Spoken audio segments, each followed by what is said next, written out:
অনেক অনেক বছর আগের কথা। বাগদাদের অদূরে এক জনপদ ছিল, নাম তার নাকলিস্তান।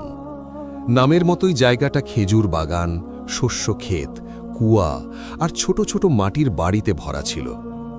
সেই গ্রামে ছিলেন হাজি ওমর নামে এক সম্মানিত মানুষ।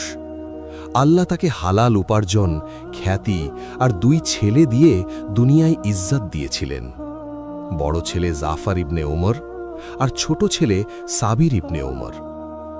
2 ভাই একই ঘরে বড় হলেও মনের দিক থেকে ছিল 2 মেরুর মানুষ। জাফরের চোখে ছিল দুনিয়ার চকচকে মোহ। সে সব সময় হিসাব করত, কে কাকে ছাড়িয়ে গেল, কার জমি কত, কার ঘর কত বড়, কোন দাওয়াতে কার সামনে বসলে মর্যাদা বাড়ে। আর সাবির ছিল একেবারে উল্টো। সে কম বলতো, বেশি কাজ করত, অল্প খেয়ে শুকরিয়া আদায় করত। কারো কষ্ট দেখলে নিজের ক্ষুধাও ভুলে যেত। হাজি ওমর জীবিত থাকা পর্যন্ত 2 ভাইকে এক সুতোয় ধরে রেখেছিলেন। তিনি প্রায় বলতেন, শোনো, সম্পদ যদি এক ভাইয়ের ঘরে বেশি যায় আর আরেক ভাইয়ের ঘরে কম যায়, তবুও আত্মীয়তার হক যেন কমে না যায়। কারণ টাকা ফুরায়, কিন্তু রক্তের সম্পর্কের হিসাব কিয়ামতের দিনও থাকবে। কিন্তু মানুষ যতক্ষণ ছায়ার নিচে থাকে ততক্ষণ গাছের কদর বোঝে না। হাজি ওমর মারা যাওয়ার পর সেই ছায়া সরে গেল, আর ছায়া সরে যেতেই মানুষের ভেতরের আসল রং বেরিয়ে এলো।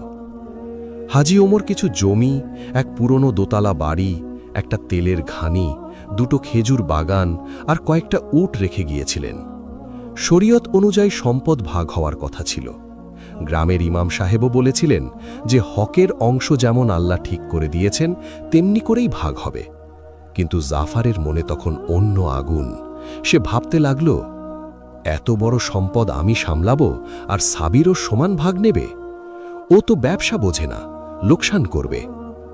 প্রথমে সে নরমভাবে কথা বলল, ছোট ভাইকে ডেকে বলল, দেখ সাবির, তুমি সরল মানুষ, এই হিসাব নিকাশ, বাজার, লোকজন এসব তোমার দ্বারা হবে না। তুমি আমার হাতেই সবকিছু থাকতে দাও, যখন যা দরকার আমি তোমাকে দেব। সাবির মাথা নিচু করে বলেছিল, ভাই, আপনি বড়, আপনি যেমন ভালো বুঝেন। কথাটা ছিল সম্মানের, কিন্তু জাফর সেটাকে দুর্বলতা ভেবেছিল। কিছুদিনের মধ্যেই বাড়ির ভালো অংশ, উর্বর জমি, খেজুর বাগান, ঘানি সব নিজের নামে নিয়ে নিল।